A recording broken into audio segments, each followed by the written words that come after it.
नित्या को कुछ समझ नहीं आ रहा था, इसलिए वाणी और रूसी अपनी पसंद की शॉपिंग उसके लिए करती है। जिसके बाद तीनों लड़कियां मिलकर अपने अपने पतियों के लिए शॉपिंग करती है। जिसके बाद सब साथ मिलकर बच्चों के लिए भी शॉपिंग करते हैं। नित्या चुपचाप उनके साथ थी। अभय को भी कुछ खास पसंद नहीं आ रहा था, इसलिए वाणी और अक्कश मिलकर इसके लिए शॉपिंग करते हैं। शॉपिंग करने के बाद सभी एक साथ कैंटीन गए और वहां जाकर अपने मन का ब्रेकफास्ट किया और उसके बाद सभी पैलेस वापस आ गए। शाम को ही सभी को जयपुर के लिए निकलना था, ताकि वहां जाकर एंगेजमेंट की तैयारी कर सके। पैलेस पहुंचते ही सभी ने आकर अपनी अपनी पैकिंग शुरू कर दी। वाणी अपनी पैकिंग कर रही थी, वही आकाश लैपटॉप में कुछ काम कर रहा था। तभी कोई कमरे का दरवाजा खटखटाता है। वाणी जो बैग में पकड़े रख रही थी वो पलटकर देखती है तो दरवाजे पर आरव खड़ा था। अभय को देख वाणी बोली, चांद तुम बाहर क्यों खड़े हो, आओ अंदर। आकाश, जिसकी उंगलियां लैपटॉप पर चल रही थी, वो रुक गई। आकाश अपना सर ऊपर उठाकर अभय को देखता है। अभय एक नजर आकाश को देख वाणी के पास आया। अभय वाणी से बोला, तारा मैं जयपुर नहीं जा रहा, मुझे यहाँ कुछ काम है। अभय के इतना बोलते ही वाणी चिल्लाकर बोली, क्या अगर तुम नहीं जाओगे तो कैसे चलेगा। वाणी को ऐसे रिएक्ट करते देख अभय उससे कंफ्यूज होकर बोला, तारा आर यू ऑक। तभी आकाश के खांसने की आवाज आई, जिसे सुन वाणी खुद को कंट्रोल करती है। वाणी खुद को संभालकर अभय से बोली, वो मेरे कहने का मतलब था, तुम क्यों नहीं जा रहे। अभय बोला, मेरे कुछ इम्पोर्टेंट प्रोजेक्ट है। तो वाणी बोली, क्या तुम्हारे प्रोजेक्ट नीतू की खुशियों से बढ़कर है। हाँ। अभय कुछ नहीं बोलता। अभय का उदास चेहरा देखकर वाणी को हंसी आ रही थी। वाणी हंसती उससे पहले आकाश आकर वाणी को इसके बाजू से पकड़कर खड़ा हो गया और अभय को देखकर बोला, तुम्हारे सारे प्रोजेक्ट को मैं हैंडल करवा लूंगा। अब तुम क्या कहना चाहोगे। अब अभय के पास बोलने को कुछ नहीं बचा था। अभय बुझे मन से कमरे से बाहर निकल गया। अभय के जाते ही वाणी की हंसी छूट गई। वो हंसते हुए बोली, उसका चेहरा देखा कैसे सड़ा हुआ बना रखा था। मुझे तो अभी भी सोच सोचकर हंसी आ रही है, जब अभय को नित्या के फियांसे के बारे में पता चलेगा तो उसका रिएक्शन कैसा होगा। वाणी को हंसते देख आकाश उसकी कमर से पकड़ उसे अपने पास खींच लेता है, जिससे वाणी सीधा आकाश के सीने से जा लगी। वाणी की हंसी बंद हो गई थी, वो इंटेंस नजरों से आकाश को देखने लगी। आकाश वाणी के चेहरे पर प्यार से उंगली फेराते हुए बोली, बीबी ऐसे देखना बंद करो वरना मैं अपना कंट्रोल की दूंगा। वाणी अपने चेहरे पर मुस्कान लिए आकाश की गर्दन पर अपनी बाहें बोली, तो किसने मना किया है। कहकर वाणी आकाश के होठों पर अपने होठ रख उसे सॉफ्टली किस करने लगी। वाणी के होठ छूते ही आकाश की पकड़ वाणी की कमर पर कस गई। आकाश वाणी को अपनी बाहों में जकड़ उसे किस बैक करने लगा। धीमे धीमे दोनों की किस वाइल्ड हो गई थी। दोनों किस के साथ एक दूसरे के होठों को काट रहे थे। 25 मिनट बाद जब दोनों को सांस लेने में दिक्कत होने लगी, तब जाकर वो एक दूसरे से दूर हुए। वाणी जोर जोर से सांस ले रही थी, वहीं आकाश की नजर वाणी की गर्दन पर थी। आकाश बिना सोचे वाणी की गर्दन पर अपने होठ रख उसे किस करने लगा। वाणी के हाथ आकाश के बालों पर चलने लगे। दोनों ही एक दूसरे के प्यार में डूबने लगे। इससे पहले वो दोनों आगे बढ़ते वहां किसी के रोने की आवाज आई, जिससे आकाश और वाणी दोनों अपने होश में आए। आकाश अपनी भौहें सिकोड़कर बेड पर सो रहे अवि की तरफ देखता है, जो रोए जा रहा था। अपने बच्चे को रोते देख वाणी जल्दी से आकाश को खुद से दूर धक्का दे उसके पास चली गई। वाणी अवि को गोद में लेकर उसे शांत कराने लगी। थोड़ी ही देर में वो शांत हो गया और आकाश को टुकुर टुकुर देखने लगा। आकाश अवि को देखते हुए अपने मन में बोला, पता नहीं ये कबाब में हड्डी कब बड़ा होगा, जब देखो मेरे रोमांस के बीच में आ जाता है। वही अवि भी आकाश को घूर कर देखता है, जैसे उससे कह रहा हो, मेरी मम्मा से दूर रहना वरना आपके लिए अच्छा नहीं होगा डैड। आकाश हैरान था। आखिर अवि सिर्फ 3 महीने का था और वो अभी से अपना मम्मा के लिए पॉजिटिव था। पता नहीं आगे चलकर इसका क्या होगा। आकाश के मन में ख्याल आया, आखिर खून तो मेरा है, मेरे गुण तो उसमें आएंगे ही। लेकिन आकाश खुश था। उसकी फैमिली पूरी हो चुकी थी जिनके लिए वो जी रहा था। थोड़ी ही देर में अनी भी नींद से जाग गई। वो कसमसाने लगी तो आकाश जाकर अनी को बाहों में उठाते हुए कहता है, मेरी प्रिंसेस जाग गई। जिसे सुन अनी खिलखिलाकर हंस दी। शाम को 6 बजे सभी लोग एक साथ हॉल में अपने अपने सामान के साथ खड़े थे। वही साक्षी अपना मुंह बनाकर बैठी थी। साक्षी को उदास देख वाणी, मीरा और रूही तीनों उसके पास जाकर घुटने के बल बैठ गई। तभी रूही उससे बोली, ओए ये पके हुआ करेले के जैसा मुंह बनाकर क्यों बैठी हो? पता है ऐसे में तुम बिल्कुल बदसूरत लग रही हो। साक्षी की आंखों में आंसू आ गए। वो रूही को झुठमूठ का मारते हुए बोली, चुप कर तू, मुझे किसी से बात नहीं करनी। तुम सब मुझे अकेला छोड़कर जा रही हूँ। सब वहाँ मस्ती करोगी और मैं यहाँ अकेली उल्लुओं के जैसे रहूंगी। साक्षी की बात पर मीरा बोली, साक्षी तुम जानती हो हम सब वहाँ क्यों का रहे हैं, फिर भी ऐसी बात कह रही हो। साक्षी कुछ नहीं कहती, बस अपना मुंह बनाए बैठी रहती है। तो वाणी बोली, कौन कह रहा तू अकेली है, तुम्हारे साथ अमन और पुष्पा, साक्षी के बच्चे की नैनी भी तो है और घर में इतने सारे नौकर है, फिर तुम कहाँ से अकेली हुई? साक्षी कहती है, मैं कुछ नहीं जानती, मुझे भी साथ चलना है।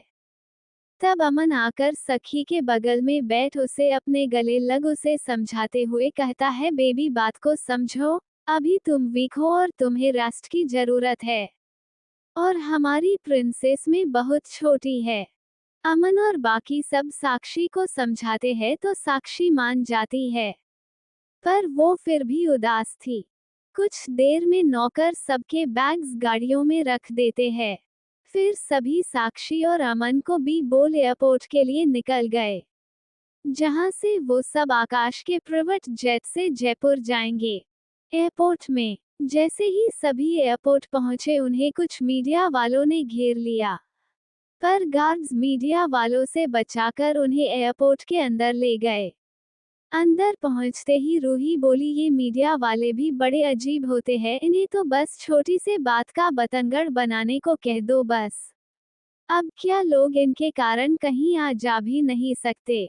तो मीरा रूही को बात पर हामी भरते हुए बोली, इनका बस चले तो ये लोगों के उठने से लेकर सोने तक की न्यूज टीवी पर दिखाए।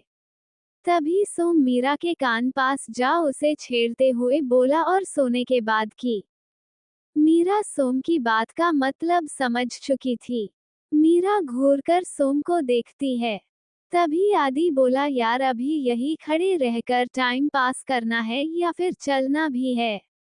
अभय और नित्या दोनों खामोश थे। अभय ने आकाश, आदि, सोम और अमन को अपनी रिजेक्शन वाली बात बता दी थी, जिसके बाद अमन, आदि और सोम ने मिलकर उसका बहुत मजाक बनाया था, जिस वजह से वो उनसे नाराज था। अभय को शांत देख आदि इसे छेड़ते हुए बोला, तो अभय बाबूजी आपके घर वापस जाते हुए आपको कैसा लग रहा है? अभय गुस्से में आदि को देखता है पर कुछ कहता नहीं। आकाश आदि को आंख दिखा शांत कराता है, जिसके बाद सभी लोग चेक इन करा जेट के पास पहुंच गए। वहां पहुंचते ही सबने 2 जेट खड़े देखे। तो सोम सोचते हुए बोला, मैंने तो एक ही जेट बोला था, ये दूसरा किस लिए? तभी पीछे से आगे आते हुए अभय बोला, ये मेरा जेट है, मैं इसमें जाऊंगा, लेकिन अगर कोई मेरे साथ आना चाहे तो आ सकता है। सोम घूरकर अभय को देखता है। जिसे देख अभय के चेहरे पर शैतानी मुस्कान तैर गई।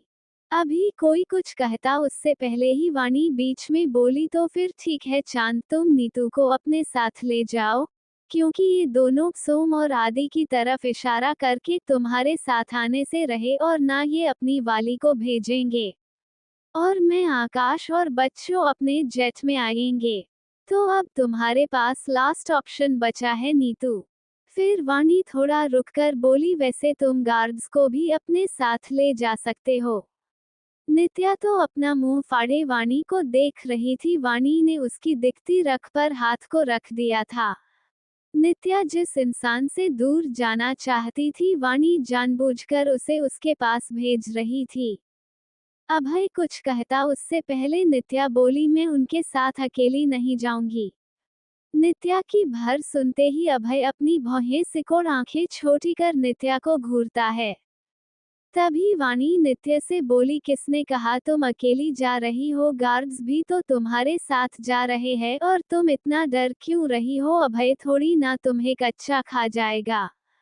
नित्या डरते हुए अपने मन में बोली, तुम क्या जानो वानू, कुछ दिनों से इनके दिमाग में क्या चल रहा है, अब तो मुझे इनसे डर लगने लगा है।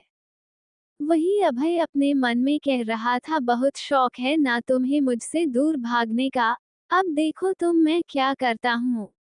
कहते हुए अभय की आंखें में चमक और चेहरे पर शरारती मुस्कान थी।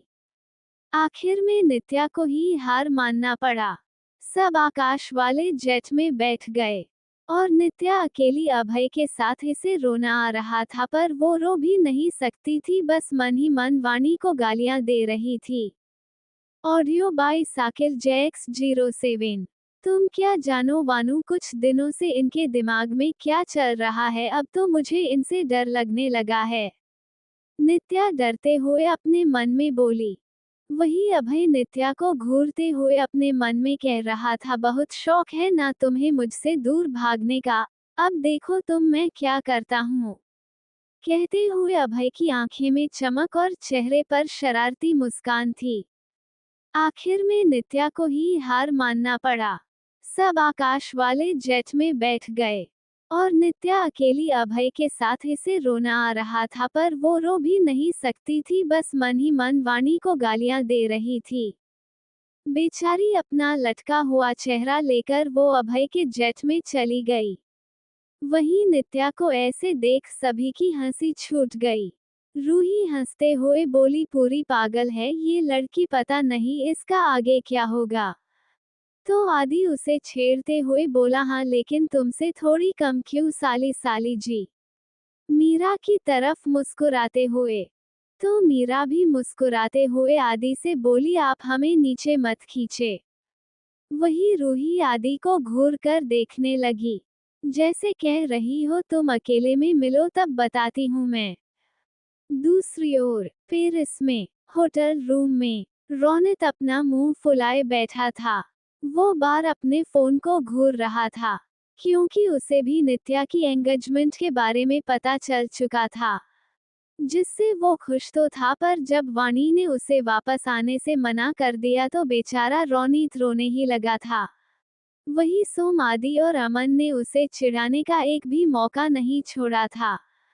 वो तीनों जानबूझकर सबकी ग्रुप फोटोज रौनित को भेजते ताकि जिन्हें देखकर वो जले। रौनित अभी भी सबकी फोटोज देख रहा था जो आदि ने एयरपोर्ट पर ली थी, और उसके साथ मैसेज लिखा था, हम सब वहाँ खून एंजॉय करेंगे, लेकिन तुम टेंशन मत लो, हम तुम्हें सबको फोटोज भेजते रहेंगे। रौनित अच्छे से समझ रहा था कि उसके प्यारे जीजू ये सब इसे जलाने के लिए कर रहे थे। रौनित अपने फोन को गुस्से में साइड में फेंकते हुए बोला, तुम सब जानबूझकर मुझे परेशान कर रहे हो। कर लो जीजू कर लो, लेकिन जिस दिन मेरा टाइम आएगा न, तब मैं सबका चुन चुन कर बदला लूंगा। कहते हुए रौनित के फेस पर डेविल स्माइल थी। रौनित कुछ सोचकर दोबारा से अपना फोन उठाता है और फिर किसी को कॉल लगाकर बात करता है। थोड़ी देर बाद करने के बाद रौनित के चेहरे के भाव बदल गया, वो खुशी से नाचने लगा। जैसे उसके हाथ कोई जैकपॉट लग गया हो। वहीं दूसरी ओर आकाश के जेट में वाणी, आकाश और बच्चे सभी जेट में बने आकाश के प्राइवेट रूम में थे। अभी और अनी दोनों आराम से बेड पर सो रहे थे। वहीं आकाश सोफे पर बैठा लैपटॉप में कुछ काम कर रहा था। तभी वाणी, जो कि रूही और मीरा के पास थी, वो अंदर आए और जाकर आकाश के पास इसके गले में हाथ डालकर बैठ गई। वाणी को देख आकाश लैपटॉप को बंद कर वाणी को इंटेंस नजरों से देखने लगा। दोनों एक दूसरे की आंखों में देख रहे थे। तभी वाणी आकाश के होठों पर अपने होठ रख लाइट किस करते हुए बोली, हनी और कितना काम करोगे? आकाश, जो वाणी के इस एक्शन से हैरान था, उसने खुद को नॉर्मल किया, फिर आकाश के होठ पर अपने होठ रख उसे पैशनेटली किस करने लगा, जिसमें वाणी भी उसका फुल साथ दे रही थी। दूसरी ओर अभय के जेट में नित्या चुपचाप अपनी सीट पर बैठी थी। उसे सांस लेना दुश्वार हो गया था, क्योंकि जब से दोनों बैठे थे तभी से अभय बस नित्या को घूरे जा रहा था। नित्या को अब अभय से डर लगने लगा था। नित्या अभय से अपना ध्यान हटाने के लिए अपना फोन चलाने लगी, लेकिन अभी भी अभय को तपिश वो अपने ऊपर महसूस कर सकती थी। नित्या अपना सर नीचे किए अपने फोन को देखते हुए मन में बोली, ये हमें ऐसे क्यों घूर रहे हैं, जैसे अभी कच्चा चबा जाएंगे। नहीं नहीं, ये वो वेजिटेरियन है, फिर हमें कैसे खाएंगे? पर क्या भरोसा, अगर हमें गुस्से में मार दिया तो? जब से हमने इन्हें रिजेक्ट किया है तब से ही हमें बस फ्री में अपनी खतरनाक आंखों से घूरते रहते हैं। पर हम भी क्या करते, हम अपने बाबा के खिलाफ नहीं जा सकते। हाँ, अगर ये यही बात कुछ दिनों पहले कहते तो हम इन्हें अपना लेते, लेकिन अब हम ऐसा नहीं कर सकते, क्योंकि इसमें हमारे साथ साथ हमारे बाबा की इज्जत दांव पर लगी है, जो हमारे लिए हमारी जिंदगी, हमारे प्यार से बढ़कर है। नित्या के मन में जो आ रहा था वो सोचे जा रही थी। इसी नीचे अजीब अजीब से मुंह बनाती तो कभी अपने होठों पर अपनी जीभ फिरात या फिर अपने होठों को काटती थी। वही अभय, जो ना जाने कितने देर से उसकी हरकतों को देख रहा था। नित्या की हरकतें देख अभय के मन में सांप लौट रहा था। उसे अब खुद पर कंट्रोल करना मुश्किल जो चुका था। अभय की नजर इस वक्त नित्या के होठों पर थी, जिन्हें देखते हुए वो अपने मन में बोला, अगर ये ऐसी ही हरकतें करती रही तो मैं खुद पर अपना कंट्रोल खो दूंगा। इसे जल्दी से रोकना होगा। अभय जो ये सब सोच रहा था, उसका दिल बुलेट ट्रेन की स्पीड से धड़क रहा था, जिसका स्टॉप सीधा नित्या के लिए में था। जब अभय से बर्दाश्त नहीं हुआ तो वो कठोर आवाज नित्या से बोला, तुम मुझे सेड्यूस करने की कोशिश कर रही हो। जिसे सुनते ही नित्या को आंखें हैरानी से बड़ी हो गई। रोनित क्या आ पाएगा जयपुर? रोनित क्या प्लान बना रहा है? और उसने किसे कॉल लगाया था? क्या नित्या अभय से बच पाएगी? Audio by Sakil JX07। अगर ये ऐसी ही हरकतें करती रही तो मैं खुद पर अपना कंट्रोल खो दूंगा। इसे जल्दी से रोकना होगा। अभय जो ये सब सोच रहा था, उसका दिल बुलेट ट्रेन की स्पीड से धड़क रहा था, जिसका स्टॉप सीधा नित्या के लिए में था। जब अभय से बर्दाश्त नहीं हुआ तो वो कठोर आवाज नित्या से बोला, तुम मुझे सेड्यूस करने की कोशिश कर रही हो। अभय की बात सुनते ही नित्या की आंखें हैरानी से बड़ी हो गई। वो अभय को देखते हुए बोली, हमने ऐसा कब किया? तो अभय के चेहरे पर डेविल स्माइल आ गई। वो नित्या की तरफ झुकने लगा, जिसे देख नित्या पीछे की ओर झुकने लगी। अभय नित्या के होठों के बिल्कुल करीब आ चुका था। इससे पहले वो नित्या के होठों को छू पाता, अभय का असिस्टेंट अपने हाथ के एक फाइल लिए वहां आ गया। जैसे ही उसने अपने सामने का नजारा देखा, उसकी आंखें हैरानी से बड़ी हो गई। वो जल्दी से पीछे पलटकर बोला, सो सॉरी सर।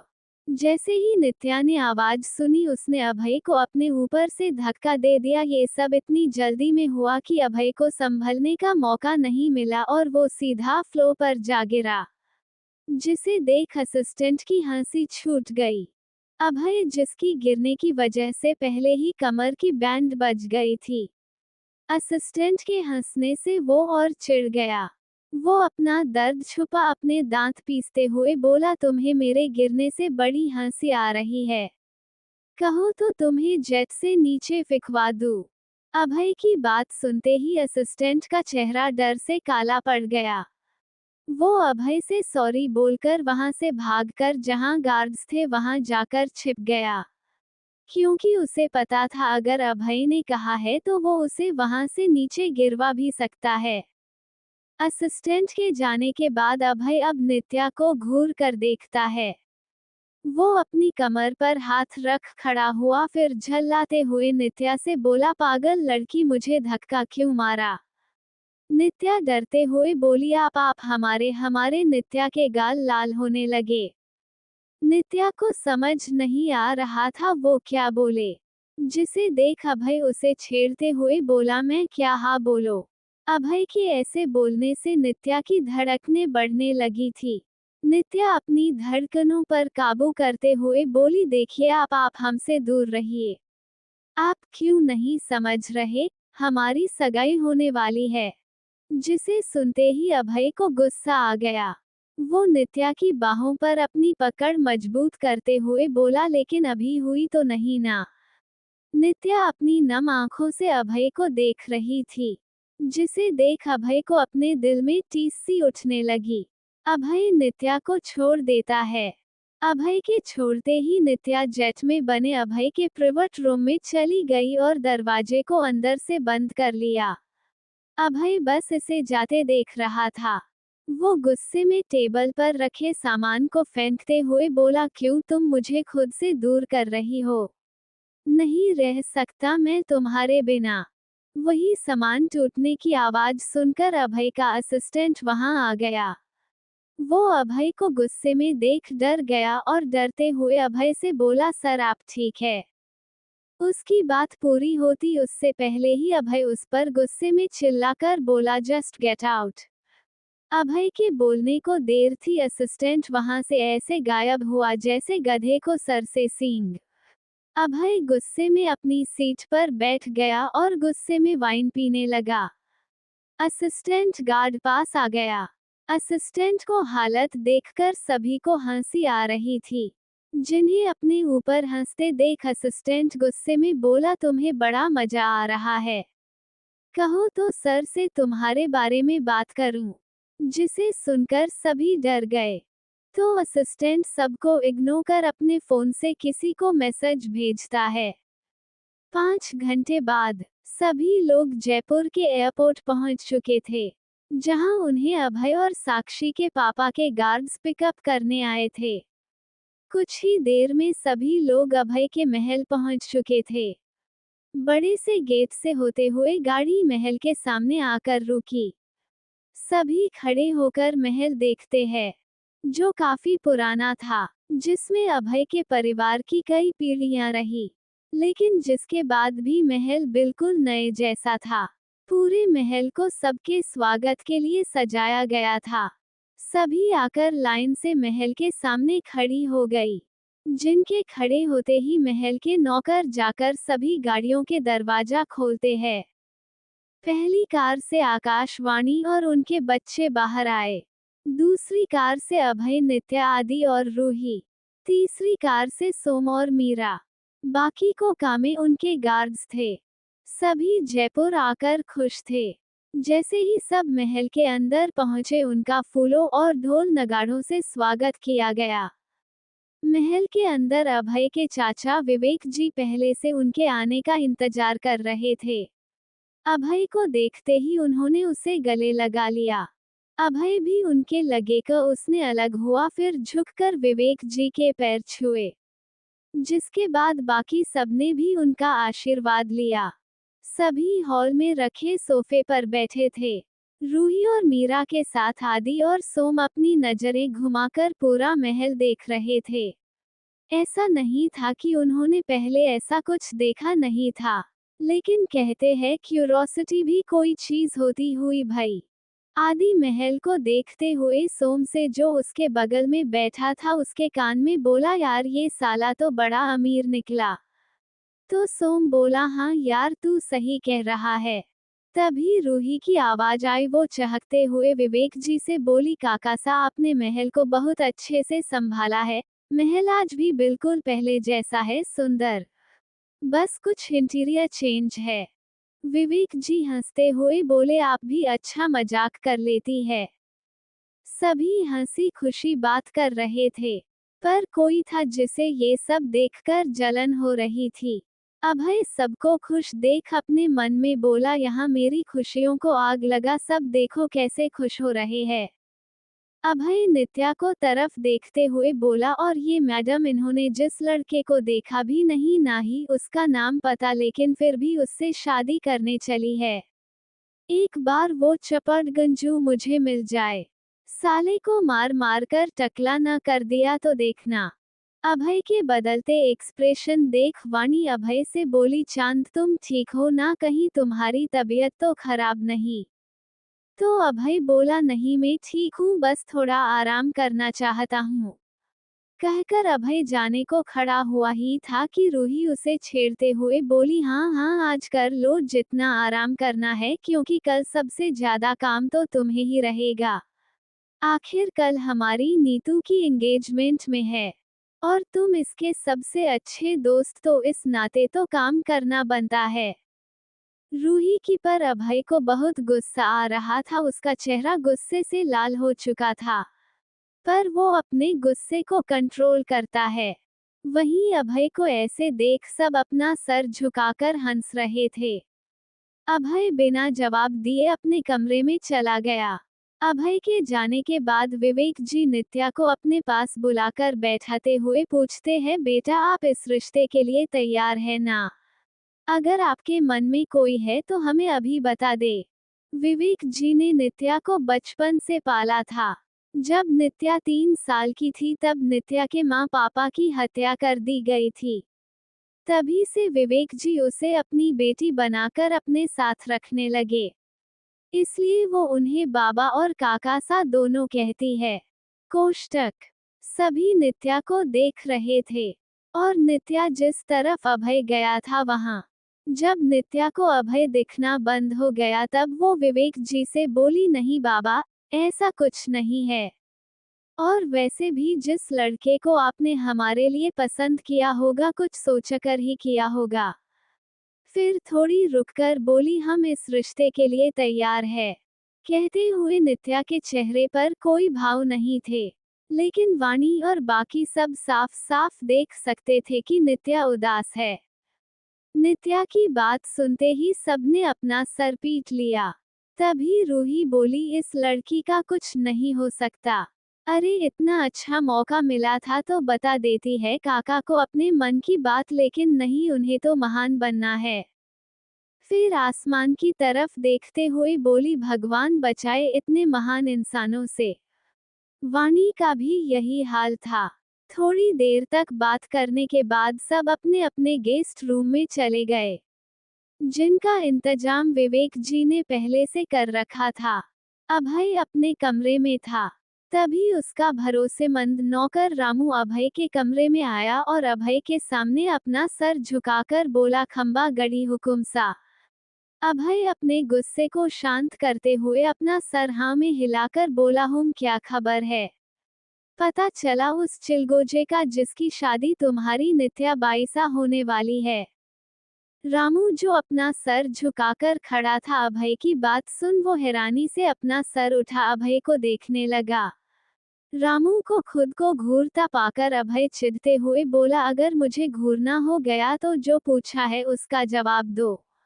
अभय की बात सुन रामू हड़बड़ा गया। वो जल्दी से अपना सर झुकाकर बोला, नहीं हुकुम सा, हमने बहुत कोशिश की लेकिन हमें कुछ पता नहीं चला। लड़के से बड़े राजा सा विवेक जी बाहर जी मिले हैं और उसे यहाँ किसी ने नहीं देखा। हाँ लेकिन हमने सुना है वो हैंडसम और अमीर है। और उनका स्वभाव भी अच्छा है। किसी दूसरे लड़के की तारीफ सुन अभय को उससे जलन होने लगी। वो खुद से बोला, क्या हम हैंडसम और अमीर नहीं जो काकासा ने उनके लिए किसी और को ढूंढ लिया। अभय को खुद से बड़बड़ाते देख रामू अभय से बोला, हुकुम सा आपने कुछ कहा। अभय बोला, कुछ नहीं। रामू बोला, तो हम जाए, वो हमें कल की एंगेजमेंट की तैयारी भी करनी है। जिसे सुन अभय उसे गुस्से में घूर कर देखता है, जिसे देख रामू तो खड़े खड़े डर से कांपने लगा। वो बस भगवान से खुद को बचाने को प्रार्थना कर सकता था। क्या होगा आगे? क्या हो जाएगी नित्या की सगाई? कौन है उसका होने वाला पति? क्या अभय उसे ढूंढ पाएगा? Audio by Sakil JX07। क्या हम हैंडसम और अमीर नहीं जो काकासा ने उनके लिए किसी और को ढूंढ लिया। अभय खुद से बात कर रहा था। अभय को खुद से बड़बड़ाते देख रामू अभय से बोला, हुकुम सा आपने कुछ कहा। अभय बोला, कुछ नहीं। रामू बोला, तो हम जाए, वो हमें कल की एंगेजमेंट की तैयारी भी करनी है। जिसे सुन अभय उसे गुस्से में घूर कर देखता है, जिसे देख रामू तो खड़े खड़े डर से कांपने लगा। वो बस भगवान से खुद को बचाने को प्रार्थना कर सकता था। अभय गुस्से में अपने कमरे में टहलने लग। अभय कुछ सोचते हुए खुद से बोला, क्या मैं चाचा सा से इस बारे में बात करूं? पर उसे डर भी लग रहा था।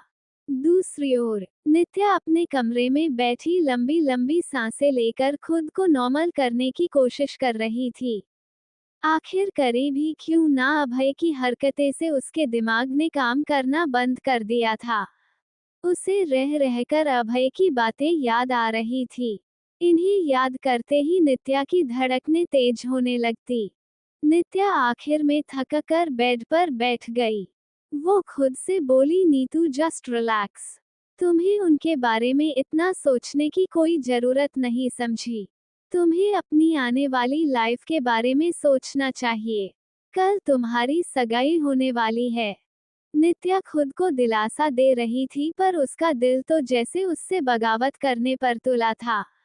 उसके दिल में एक ही गाना बज रहा था, दिल संभल जा जरा फिर मोहब्बत करने चला है तू। नित्या खुद को असहाय महसूस करने लगी थी। दूसरी ओर वाणी के कमरे में आकाश वाणी दोनों मिलकर कुछ प्लान बना रहे थे, जिनके साथ वहां रूही आदि सोम मीरा के साथ विवेक जी भी थे। तभी कमरे का दरवाजा नॉक हुआ, जिसे सुनकर सभी शांत हो गए। जिसके बाद विवेक जी नौकर को अंदर आने का कहते हैं, तो रामू जिसके पीछे दो नौकर अपने हाथ में चाय और कुछ स्नैक्स की ट्रे लेकर खड़ा था, वो अंदर आ गया। रामू को वहां देख विवेक जी की आंखें छोटी हो गई। वो अपनी छोटी आंखें कर रामू को घूर कर देखने लगे। विवेक जी के साथ साथ वाणी और रूही भी उसे घूर रही थी, क्योंकि उन्हें अच्छे से पता था कि रामू अभय का सबसे खास आदमी था जो हर खबर उस तक पहुंचाता था। वही रामू ने जब सबको अपनी तरफ ऐसे घुटे देखा तो वो डरते हुए बोला, आप सब हमें ऐसे घूर क्यों रहे हैं? क्या हमारे चेहरे में कुछ लगा है? जिस पर रूही रामू से बोली, नहीं कुछ नहीं, वो तो हम बस ऐसे ही सोच रहे थे कि अभय का मुखबिर का मुंह बंद करने का क्या लेट है। रामू मासूम बनते हुए जल्दी से बोला, आप सब किस बारे में बात कर रहे हैं? हमें कुछ नहीं पता। इस बार वाणी अपनी भौहें तन के बोली, हमारे सामने ज्यादा साढ़ा बनने की कोशिश मत करो समझे, वरना न यही खड़े खड़े तुम्हारी सारी पोल खोल दूंगी। अभय का चमचा। जिसे सुनकर रामू का मुंह रोने जैसा हो गया। वो लगभग रोते हुए बोला, आप सब हमारे साथ ऐसा कैसे कर सकते हैं, जबकि आपके कहने पर हमने अपने हुक्म सा झूठ तक बोला। जिसे सुन विवेक जी उसे शांत कराते हुए बोले, हाँ हाँ चल ठीक है, मान लिया कि हमारे कहने पर तुमने उसने झूठ कहा। और कुछ? रामू मुंह बनाकर बोला, नीचे केटरर्स आए हैं, उन्हें खाने का बताना है। कहकर रामू मुंह लटकाए वहां से चला गया। रामू के जाते ही सबने चैन की सांस ली। तभी मीरा परेशान होते हुए सबसे बोली, आप सबको लगता है हमारा प्लान काम करेगा? तो रूही बोली, अरे 200% करेगा। कुछ देर सब बात करते रहे, जिसके बाद सभी अपने अपने कमरे में चले गए। अगले दिन नित्या की एंगेजमेंट थी, इसलिए आज रात सब डिनर कर जल्दी सो गए। लेकिन यहाँ कोई था जिसकी नींद उड़ी हुई थी, ये अभय था।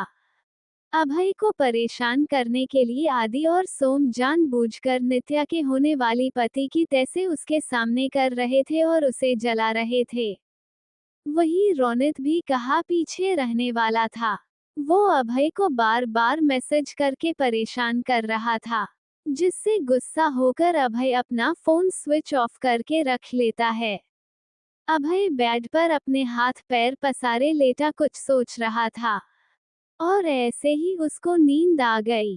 अभय के सोने के थोड़ी देर बाद अभय के कमरे का दरवाजा खुला और विवेक जी वहां से अंदर आए। वो यहाँ अभय से कुछ बात करने आए थे, लेकिन अभय को सोता देख वो अभय के सर पर प्यार से हाथ फेरकर बोले, हमें पता है हमने जो फैसला लिया है उससे आप उदास है, लेकिन हमारा यकीन मानिए, हमारा यही फैसला आपको आगे चलकर सही लगेगा।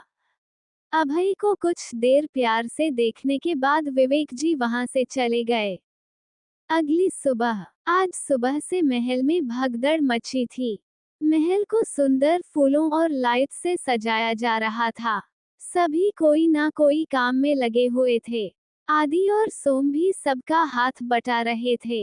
वही वाणी खाने और डेकोरेशन का सामान देख रही थी, जिसमें उसका साथ रूही और मीरा दे रही थी। आज पूरा महल दुल्हन की तरह सजाया गया था। नित्या की एंगेजमेंट यही राणा मैंशन से ही होने वाली थी, और अब तक उनके कुछ खास मेहमान वहां आ भी चुके थे, जिनमें साक्षी की फैमिली, रूही की फैमिली, आदि और आकाश की पूरी फैमिली वहां आई थी। मिस्टर शर्मा भी वहां आ चुके थे। वो वाणी और अपने नाती नातिन से मिलकर बहुत खुश थे। हाँ, उन्हें अपनी बीवी और टीना के लिए थोड़ा बुरा लग रहा था, लेकिन वो भी जानते थे कि उन्हें उनके किए की सजा मिल रही थी। दरअसल रोनित ने अपना खुराफात दिमाग लगाकर टीना से सारा सच उगलवा लिया था कि उसने ही वाणी और उनके बच्चों को मारने की कोशिश की थी। इसके अलावा वो रघुवंशी पैलेस में रहकर वहां का सामान जो एक्सपेंसिव था उसे चुराकर बेचती थी, जिसे रोनित ने रंगे हाथों पकड़वा लिया था। इस कारण वाणी ने दोनों को जेल भिड़ा दिया था। वैसे उन्हें तो उससे भी बुरी सजा मिलनी चाहिए थी, लेकिन मिसेज शर्मावाणी उसे अपनी माँ और बहन मानती थी, इसलिए उसने उन्हें इतने में ही छोड़ दिया। लेकिन रोनित फिर भी नहीं माना। उसने छिपकर अपनी पावर यूज करके दोनों माँ बेटी को जेल में बहुत टॉर्चर करवाया, जितना दोनों वाणी को करती थी। अब ये रोनित ने सही किया या गलत, आप कमेंट बॉक्स में जरूर बताएं। कोष्टक। मिस्टर शर्मा को उदास देख वाणी उनसे माफी मांगती है, जिस पर मिस्टर शर्मा वाणी के सर पर प्यार से हाथ फेरते हुए बोले, बेटा इसमें आपकी कोई गलती नहीं, उन्हें बस उनके किए की सजा मिल रही है। वाणी अपना सर हाँ में हिलाती है, जिसे बाद वाणी जाकर बसाकर सभी परिवार वालों से मिली। ग्रैनी निर्मला जी और दादू, इन तीनों ने तो आते ही बच्चों के लिए झगड़ा शुरू कर दिया था कि बच्चों को कौन ज्यादा प्यार करता है। सभी बहुत खुश थे। एंगेजमेंट शाम को होने वाली थी, इसलिए बाकी बच्चे अपने अपने काम में लग गए। वहीं नित्या, जिसने आज सुबह से अपने कमरे के बाहर कदम भी नहीं रखा था, जिसका कारण था अभय, वो अभय का सामना नहीं करना चाहती थी। नित्या परेशान हो अपने कमरे में टहल रही थी। तभी रूही अपने साथ दो लड़कियों को लेकर नित्या के कमरे में आ गई। लड़कियों को देख नित्या सवालिया नजरों से रूही को देखने लगी, तो रूही अपनी आंखों से इशारा कर नित्या को शांत रहने का कहती है, जिसके बाद वो लड़कियों को नित्या की तरफ इशारा करके बोली, ये है लड़की और इसे ही आपको तैयार करना है। ध्यान रहे कोई कमी नहीं रहनी चाहिए। दोनों लड़कियां रूही को देख मुस्कुराकर अपना सर हाँ में हिलाती है और अपना सर ले नित्या की तरफ बढ़ने लगती है। तभी नित्या रूही से पूछती है, रूही ये सब क्या है और ये दोनों कौन है? रूही नित्या को उसके कंधे से पकड़ उसे बेड पर आराम से बैठाते हुए बोली, शांत मेरी जयपुर एक्सप्रेस शांत। जिसे सुन नित्या रूही को घूर कर देखती है तो रूही नित्या से बोली, ये दोनों तुम्हारा मेकओवर करेगी। नित्या रूही से बोली, इन सब की क्या जरूरत है, हम खुद से ही तैयार हो जाते। तो रूही बोली, इसके बारे में मैं कुछ नहीं जानती, तुम सीधा जाकर हमारे हाई चीफ से बात करो क्योंकि ये उन्हीं का ऑर्डर है। रूही की बात सुनकर नित्या अपना सर लाचारी से हिलाती है, जैसे कह रही हो ठीक है, जब इतना सब झेल रही हूँ ये भी सही। रूही दोनों लड़कियों को नित्या को तैयार करने का कह वहां से चली गई। 3 घंटे बाद ही नीचे पार्टी में गेस्ट आने स्टार्ट हो जाएंगे, इसलिए सभी जल्दी जल्दी से अपना काम निपटा रहे थे। सोम जिसके हाथों में फूलों को टोकरी थी वो इसे देख लाचारी से बोला, मैंने कभी नहीं सोचा था कि किसी की शादी में ऐसे टोकरी लेकर घूमूंगा। तो आदि उस पर हंसते हुए बोला, अबे शादी नहीं एंगेजमेंट। सोम मुंह बनाकर कहता है, जो भी हो। जिसके बाद दोनों बाकी का काम देखने लगे। जिसके बाद सभी अपने अपने कमरे में तैयार होने चले गए। आज पार्टी में किसी पर कहर गिरने वाला था।